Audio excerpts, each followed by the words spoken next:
I'm in the business of talking about this stuff, but I'm not informed until I hear Mark Levin, and I'm so excited that he joins us right now as we broadcast live from CPAC. Mark Levin, the great one, thanks for joining us. Well, you're a great guy. Now, you're full of it, but you're a great guy. And I think he's just sucking up. Well, let's face it. I'm in the studio after my show at 5, so I got to hear him. So, no, I'm kidding, Mark. You know we love you. Oh, yes. Listen, we want to get your take, Mark, on the amazing events yesterday at the Darrell Iss's House Oversight Committee, Lois Lerner taking the fifth, all the things that happened. But first, I want to talk about CPAC in particular, because tonight, this is something near and dear to my heart. You are going to be the recipient of the very first Andrew Breitbart Defender of the First Amendment Award. How does that feel? Actually, I think it's around noon. It better be, because that's the plan. Okay. It feels great. I mean, I'm going to get all dressed up and come out there, and I normally don't do that. But, Andrew Breitbart was a friend of mine. I wasn't his best friend, but I was a friend of his. And, of course, everybody was a friend of his, weren't they, Levin? Yeah, it's true. It's true. Hollywood actors and people he would meet at places like CPAC. But my last meeting with him was about 3 months before he passed away at Americans for Prosperity event. And he was in the back. I was back there with my daughter and me. And they had these huge chocolate chip cookies the size of pancakes. And he put 2 of them in his pocket. And I said, what the hell is he doing with this? This guy was a showman. I don't remember what he did, but it was hilarious. He went out on stage. He made the case for conservatism. He was hacking away at the left. He did something with the cookies. He's like the happy warrior. Yeah. And let me tell you, we really do miss the guy. He used those cookies as props in the speech. He said something about how only in America with freedom and capitalism can you get a cookie this big. Yeah. And I'll tell you another thing real fast that cracks me up. I'm going to talk about this a little bit today. I remember prepping for my show, and before it's on, I have cable on, and the Anthony Weiner press conference was supposed to be held around 5 o'clock. I'll never forget that, right. And Weiner shows up late, and who takes over the press conference but Breitbart? He stands behind the mic. He says to all the media, "Hi, I'm Andrew Breitbart." And, of course, he exposed the whole Weiner thing, didn't he? Yeah, he sure did. Well, Weiner exposed. Well, let's not go there. It's a morning show. Let me turn you to something that was in the news yesterday. I mean, Darrell Issa has been trying to get answers about the misuse of the IRS, the fact that the IRS was used to target conservative groups, Tea Party groups, a whole lot of allegations there. At the center of this controversy is one Lois Lerner, who was brought before the committee again, and we thought she might testify. Turned out that she again pleaded the fifth. What are your thoughts about that whole show that took place there yesterday? Well, I think it's part of a bigger picture. You have a full-blown cover-up here. You notice Holder won't appoint a special prosecutor, and in past administrations, that's exactly what they did to bring faith back in the process, to really build up the IRS as an independent agency, what clearly is not anymore, to address the American people and get it off their table. But they don't do that because the executive branch is covering up. Lois Lerner really has no reason to plead the fifth unless she thinks she's committed a crime. And I don't know what crime she thinks she's committed. Well, I mean, she's already admitted in a phone call that the IRS did this. Yeah, but what's the exact crime? And so the point is, I would like to know from her lawyer, why does she keep pleading the fifth? Does she have the right? This isn't about her right to plead the fifth. The question is, why is she doing it? I'll tell you why she's doing it. This was done as an effort to suppress the vote in the re-election of this president. And while the president didn't handwrite a note, and pass it on to the Attorney General or the head of the IRS or Treasury and say, hey, kill off the Tea Party, it's obvious when he made his announcement attacking Citizens United, that decision at the State of the Union, you had Schumer and Levin and the Democrats in the Senate demanding that the IRS investigate and prosecute, quote-unquote, violators of the 401c4. This is the particular tax status the Tea Party had. Right. So only the unions and the left-wing groups would be vigorously involved in getting out the vote and so forth, and the Tea Party wouldn't. And now they're trying to codify this. So this is why you see the Democrats circling the way. They don't want to get to the bottom. Well, I mean, what you saw was a real show after after Issa tried to shut down the hearing because clearly it was going nowhere. Then you have Elijah Cummings making a bunch of drama out of the whole affair. Well, he looked like a nut. And the fact of the matter is they don't want to get to the bottom of this, Brian, because they are at the bottom of this. So That's the problem. But Mark Levin, I got to ask you. You say they don't want to get to the bottom of it, and I think people are thinking you're talking about Elijah Cummings and Chris Van Hollen and the Democrats there. But hold on a minute. Last I checked, the Republicans had the majority in the House. Last I checked, John Boehner was the Speaker of the House. With all of this obvious cover-up going on here, how is it that John Boehner is not calling for a select committee? Why isn't he in front? I've been through this many, many years. I used to serve at Justice. There should be a special prosecutor and a select committee. Obama's covering up. Well, I think it's a self-fulfilling answer. I think your answer is really answers itself. What is John Boehner's problem? I have my own ideas. I won't voice them on your show. I voice them on my show, but go ahead. Something's wrong. The mic is open. Go ahead. Well, it's totally irrational that he doesn't pull this kind of a committee together. And why is that important? Because then you can bring in actually former FBI. You can bring in former prosecutors. You can give them the power to subpoena. You can give them the power to hire, to prosecute, and he won't do any of this. And he won't do it with Benghazi either. So you tell me why. I think something's terribly wrong here with John Boehner, and if we had a strong, a decisive Speaker of the House, we might be getting a little bit further, but it's really going to take a new president appointing a special prosecutor to get to the bottom of this, because I think this is coming out of the White House. It may not be out of the president's mouth, but all of this was intended to help the president and did help the president. Yeah. Mark Levin is our guest. Of course, you hear him every night here, Monday through Friday, 6 to 9 on WMAL. And today at CPAC, he's receiving an award. Hey, where are the atheists today? They're not here. They were disinvited. Well, Larry, I wanted to tell you about that. I'm going to get it now. He must have been listening earlier. Just because 10 people get together and form a group and start Christian bashing doesn't mean that they're conservatives and have a spot at the table. Well, I wasn't defending that group in particular. I'm really more talking about the principle involved here. I mean, you saw the quote from Tony Perkins, Family Research Council, who said that anybody who is undermining the idea that our rights come from God have no business in the conservative movement. This is not going to end well. Here's the deal. Conservatism is a set of basic principles.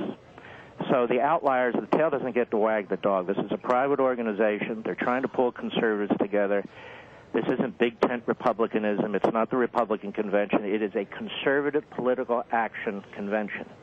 And if it's decided that, yes, our rights, as the Declaration of Independence asserts, comes from the divine, and conservatives embrace that, what's the problem with that? I have no problem with conservatives embracing it. I think to the exclusion of people who don't believe in God. People are excluded all the time. I know. Listen, I feel like I came out pretty good here because he didn't call me a dummy. It's not over yet. There's only one colleague I call a dummy, and that's not you.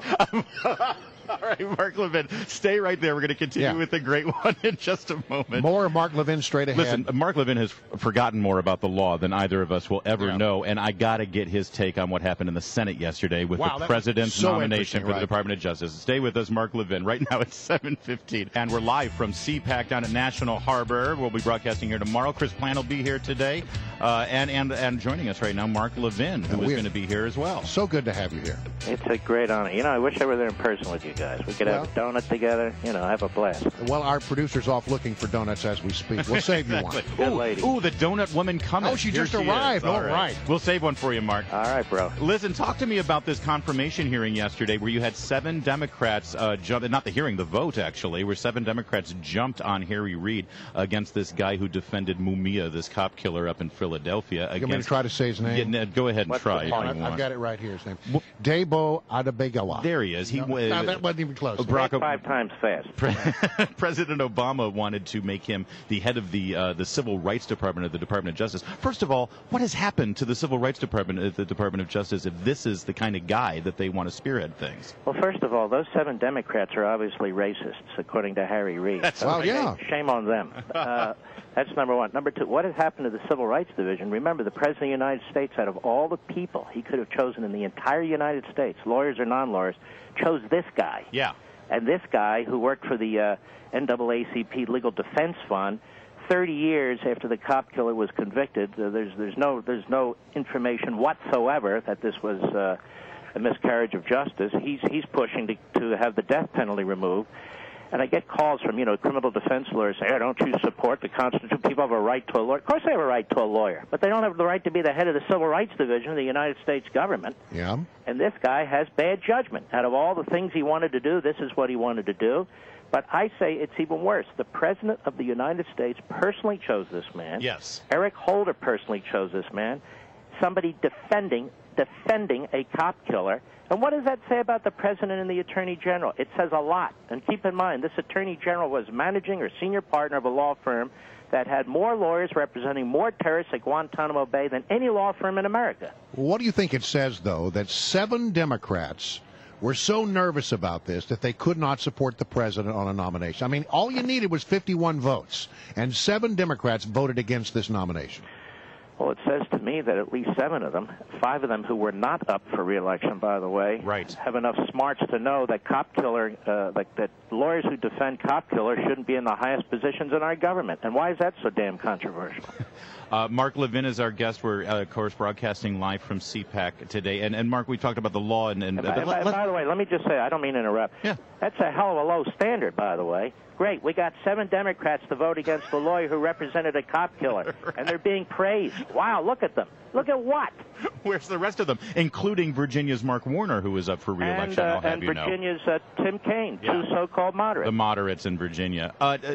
Mark, you get involved a lot in electoral politics as well, and I wanted to bounce this idea off of you. I keep hearing from smart people in the Republican Party are they? Who say that we can't take our eye off the ball of Obamacare. All these other issues, the budget, the spending bill, all these other things, we got to get it out of the way. We can't have a controversy because it's all about Obamacare. We got to focus on Obamacare. That's how we're going to win the Senate. What do you say to that? And then we focus on Obamacare, and the Republican governors hold a meeting, and half of them come out and say, hey, look, this thing stinks, it's unsustainable, but we got to make it work.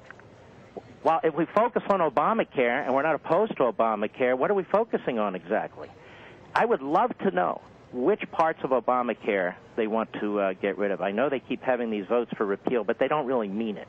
So why doesn't somebody, maybe the Speaker or Eric Cantor or Mitch McConnell, why don't they actually introduce a bill telling us exactly what they're going to repeal? That's number one. Number two, I think we ought to run on a few other things. We have a massive debt that poses an absolute catastrophe to this country. The people are concerned about it.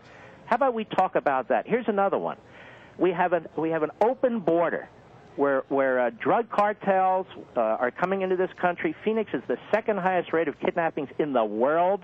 I mean, let us not pretend that this is the greatest civil rights issue of our era. We have a right to secure our border.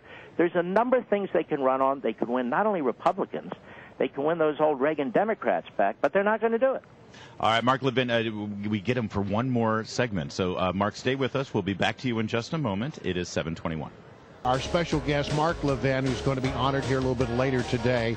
Congratulations on this. And look, we're going to ask people in a moment this question. We're going to ask them, what do conservatives have to celebrate right now? I would point you to a poll that came out yesterday by Fox News that shows that the president's approval rating is 38%, and that among independents, only 28% approve of the job that he is doing. This would seem to indicate that something is going on in this nation. Is this something that we should be proud of?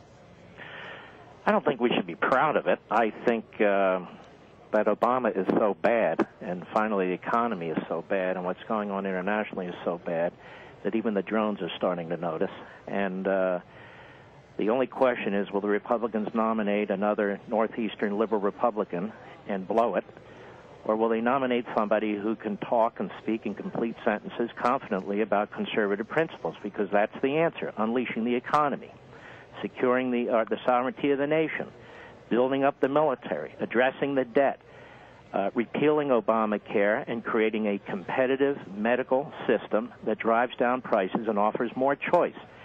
Our philosophy, and while you don't have to goose-step to every aspect of it because there are differences on the edges, our philosophy is the answer to what's going on today. So we need somebody who can explain it and relate it to people out there. I think the blue-collar Democrats, for example, they're the ones that sat out the last election. They're ready, and we need a leader.